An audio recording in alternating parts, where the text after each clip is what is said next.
சொன்ன பிறகு தானே அது நேராகுது. 4th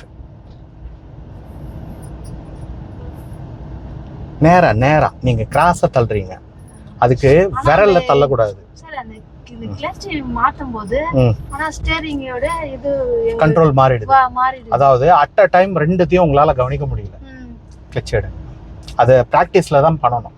கிளட்ச் வந்து அந்த மாதிரி வேகமா எடுக்காதீங்க, மெதுவா. ஏன்னா அதிகமான கியர், ஹை கியர்ல லோ ஸ்பீடு இருக்கு. அப்படி லோ ஸ்பீட்ல நம்ம ஹை கியர்ல வேகமா கிளட்ச் எடுத்தோம்னா வண்டி ரன்னிங்லேயே ஆஃப் ஆகிறதுக்கு நிறைய சான்ஸ் இருக்கு. வண்டி வேகம் என்ன இருக்கோ அதுக்கு தகுந்த மாதிரி தான் நீங்கள் கிளட்சை எடுக்கணும். முக்கியமாக கிளட்ச் எடுக்கிற அந்த கான்செப்ட் என்னன்னா, வேகமாக இருந்தால் வேகமாக எடுக்கணும், மெதுவாக இருந்தால் மெதுவாக எடுக்கணும், இவ்வளோதான்.